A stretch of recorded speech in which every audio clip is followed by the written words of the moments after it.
তো আজকে আমি কোরআন শরীফের অত্যন্ত ছোট একটি সূরা আসর এর মানেটা যে কতটা গুরুত্বপূর্ণ এবং কী বোঝাতে চেয়েছে আল্লাহ তাই আপনাদের আমি বলছি। বিসমিল্লাহির রহমানির রহিম। ওয়াল আসর, মহাকালের শপথ।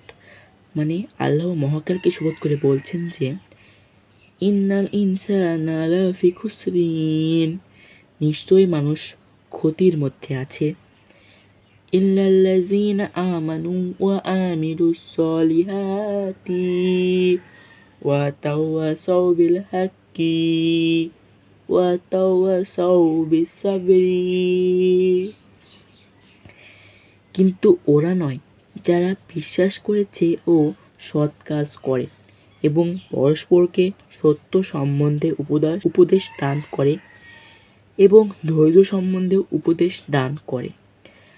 অতএব আল্লাহ এই ছোট্ট একটি ছোরা, মাত্র 3 আয়াতের একটি ছোরা, সেখানে আল্লাহ বোঝাতে চেয়েছেন যে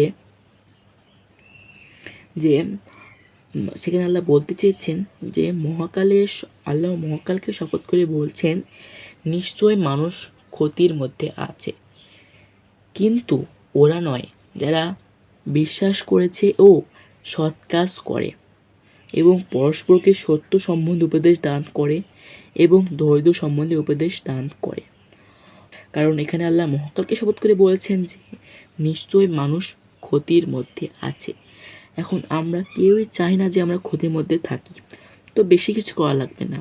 আল্লাহকে বিশ্বাস করতে হবে, সৎ কাজ করতে হবে এবং পরস্পরকে সত্য সম্বন্ধে উপদেশ দান করতে হবে এবং ধৈর্য সম্বন্ধে উপদেশ দান করতে হবে, কারণ আল্লাহ ধৈর্যশীল ব্যক্তিকে অত্যন্ত ভালোবাসেন।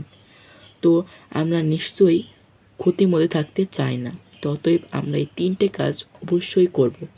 দেখা হবে আবার একটি নতুন বিষয় নিয়ে। তো ততদিনের জন্য আল্লাহ হাফেজ।